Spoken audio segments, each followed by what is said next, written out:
వికారాబాద్ జిల్లాలోని 4 మున్సిపాలిటీలలో ప్రకటించిన వార్డుల రిజర్వేషన్లు రాజకీయ నేతలను తీవ్ర అయోమయంలోకి నెట్టాయి. అనుకున్నది ఒకటి, జరిగినది మరోలా ఉండడంతో పలువురు నేతలు నిరాశ వ్యక్తమవుతుంది. వికారాబాద్ జిల్లాలోని వికారాబాద్, తాండూరు, కొడంగల్, పరిగి 4 మున్సిపాలిటీల్లో ప్రకటించిన వార్డు రిజర్వేషన్లు రాజకీయ నేతలకు పెద్ద షాక్ ఇచ్చాయి. అనుకున్నది ఒకటి, ప్రకటించినది మరోలా ఉండడంతో నేతల అయోమయం, అసహనం స్పష్టంగా కనిపిస్తోంది. ముఖ్యంగా వికారాబాద్ మున్సిపాలిటీ ఎస్సీ మహిళా రిజర్వేషన్ కావడంతో చాలామంది నేతల ఆశలపైన నీళ్లు చల్లినట్లయింది.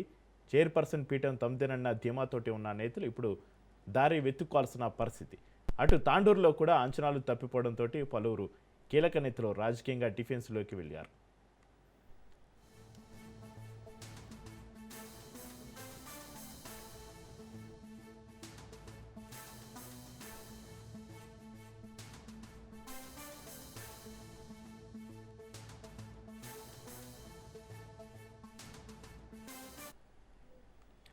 రిజర్వేషన్లు రావాల్సిన విధానం ఒకలా, వచ్చింది మాత్రం పూర్తిగా భిన్నంగా. దీంతో నిన్నటి వరకు తమ వార్డులో కింగ్లా ఉన్న నేతలు ఈరోజు పక్క వార్డుల తలుపులో తట్టాల్సిన పరిస్థితి నెలకొంది.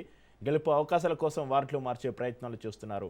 పార్టీ అధిష్టానాలతోటి అంతర్గత మంత్రాలు జరుపుతున్నారట.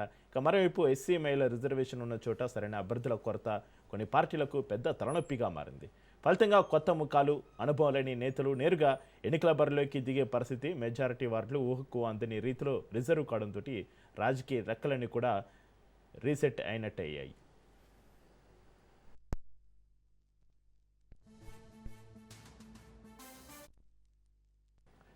వికారాబాద్ మున్సిపల్ చైర్పర్సన్ బరిలో స్పీకర్ కూతురు అనన్య, మాజీ ఎమ్మెల్యే సతీమణి సబితా ఆనంద్ పేర్లు బలంగా వినిపిస్తున్నాయి. ఇద్దరు బరిలో నిలిస్తే పార్టీ గీతలు దాటి వ్యక్తిగత రాజకీయ పోరు మొదలయ్యే సూచనలు కనిపిస్తున్నాయి. తాండూరులో బీసీ జనరల్ చైర్మన్ రేసులో బీఆర్ఎస్ నుంచి దీపా నరసింహులు, కాంగ్రెస్ నుంచి రవిగౌడ్, బాలరాజు, మరోవైపు రవిశంకర్ పేర్లు హాట్ టాపిక్గా మారాయి. బీజేపీ సరే చైర్మన్ రేసులో వెనుకబడ్డ బరిలోకి దిగుతుందా లేక దూరంగా ఉంటుందా అన్న దానిపైన ఇంకా సస్పెన్స్ కొనసాగుతుంది. మొత్తానికి వికారాబాద్ జిల్లా మున్సిపల్ రాజకీయాల్లో రిజర్వేషన్లు పెద్ద తుఫాను రేపై ఎవరు బరిలో నిలుస్తారు, ఎవరి రాజకీయ ఆశలు కరిగిపోతాయి, ఈ రిజర్వేషన్ల రాజకీయమే రాబోయే ఎన్నికల్లో గెలుపు ఓటములను నిర్ణయించనుంది.